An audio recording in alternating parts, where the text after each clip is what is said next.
Ya, sahabat, kita jumpa lagi di kanal saya, Andre Vincent Wenas. Ada satu fenomena yang menarik dari pengelolaan anggaran negara yang dicontohkan oleh Jerman. Jadi ceritanya pada tahun 2019, mereka mengelola dana sedemikian rupa anggaran negara sampai mendapatkan surplus yang cukup besar. Nah, ini memang kejadian di tahun 2019, tutup buku dan dilaporkan di tahun 2020. Namun fenomena ini bisa menjadi satu pelajaran yang baik bagi kita. Oleh karena itu saya sempat menulis satu artikel yang berjudul Fenomena Surplus Anggaran Jerman dan Pelajarannya Bagi Kita, sebuah studi kasus. Ini akan selalu relevan. Begini, awal tahun 2020, yaitu tutup buku di tahun 2019, ada laporan menarik dari Eropa lantaran catat rekor surplus anggaran, sehingga Menteri Keuangan Jerman bingung mau diapakan. Nah, begitu. Jerman mencatat untuk kesekian kalinya mengalami surplus anggaran. Surplus terakhir tercatat untuk tahun anggaran 2015 dengan 12,1 miliar euro. Sedangkan tahun 2019 kemarin surplus anggaran mencapai rekor senilai 13,5 miliar euro. Nah, kalau nilai tukar 1 euro sekitar 15.000 rupiah, sahabat Indonesia, maka surplus anggaran Jerman tahun 2019 lalu itu adalah setara dengan 200 triliun lebih. Wah, ini luar biasa. Nah, pemerintah Jerman kabarnya waktu itu masih membahas untuk apa dana itu akan digunakan. Sahabat, hebatnya selain surplus anggaran 13,5 miliar euro tadi, masih ada pula dana cadangan 5,5 miliar euro yang tadinya disiapkan untuk mengantisipasi kedatangan pengungsi.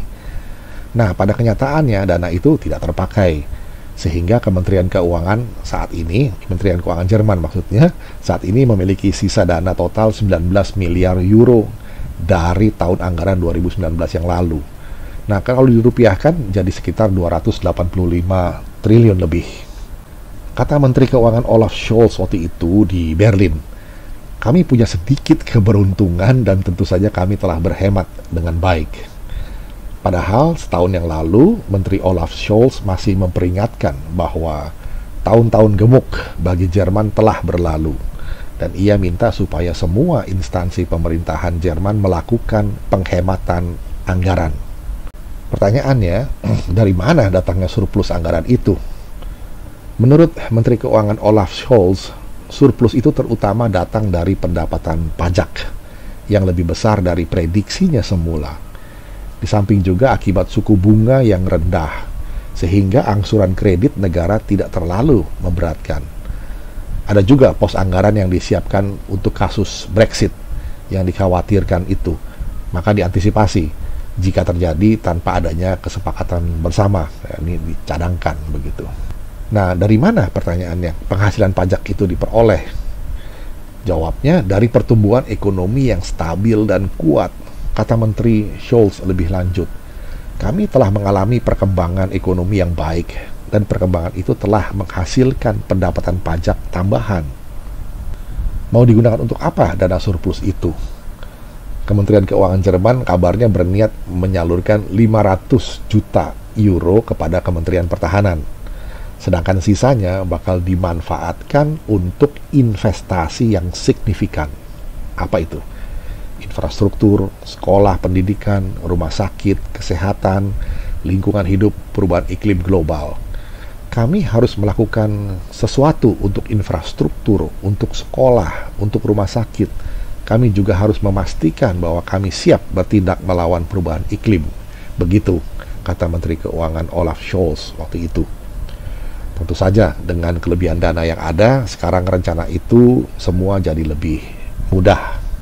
Wacana publik terbuka yang terjadi selanjutnya adalah munculnya aspirasi lain. Sebagian dari politisi di Jerman memang menuntut agar dana surplus itu digelontorkan untuk proyek-proyek infrastruktur besar-besaran. Yang lainnya menuntut juga agar besaran pajak yang diturunkan. Argumennya mengingat dana itu adalah pada dasarnya uang rakyat. Katanya, surplus anggaran adalah milik para pembayar pajak. Begitu kata ketua partai oposisi FDP, Christian Lindner. Kita perlu keringanan pajak yang luas, tegasnya. Dari fenomena surplus anggaran Jerman ini, apa pelajarannya bagi kita? Itu yang penting.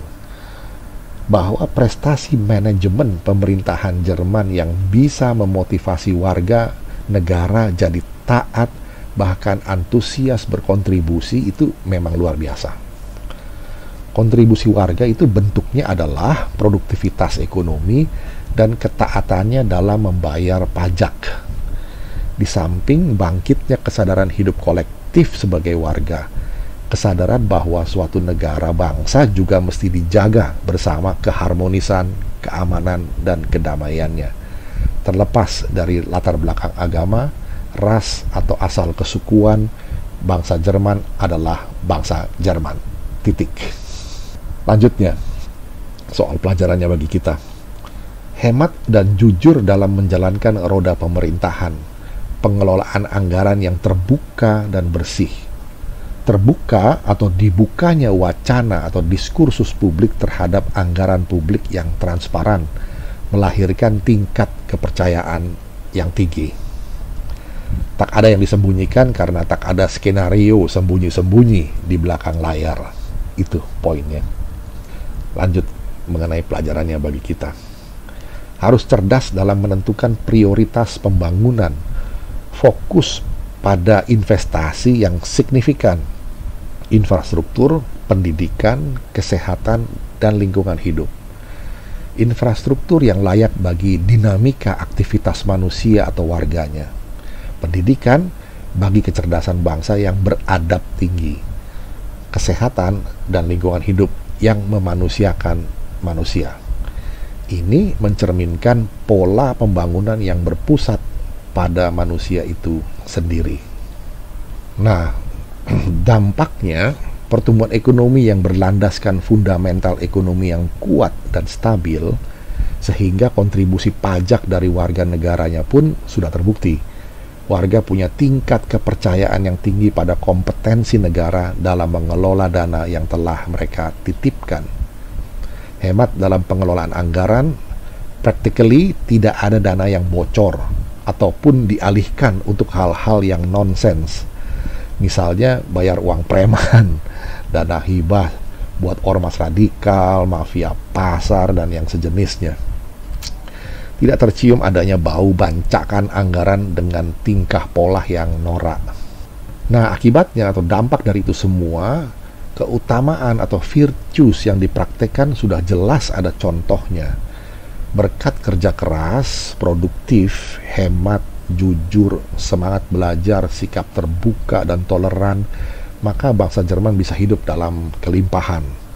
Surplus anggaran yang melimpah sampai sempat bingung mau dipakai untuk apa.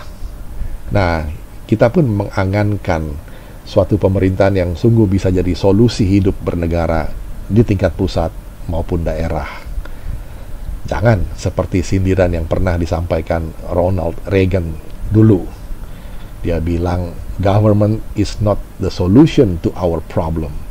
Government is the problem. Nah, kalau begini kan amit-amit jabang bayi. Ya demikian sahabat, catatan singkat saya waktu itu menyikapi surplusnya anggaran Jerman dan apa pelajarannya bagi kita. Kiranya kasus ini senantiasa relevan. Nah, saat ini sama-sama sedang menghadapi pandemi. Oleh karena sempat mengalami surplus, tentunya bangsa Jerman lebih gampang atau lebih punya kemudahan untuk mengatasinya karena ada dananya. Nah, kita juga mesti belajar sehingga bisa naik kelas dalam tatanan ekonomi, politik, dan peradaban ke tingkat yang lebih maju.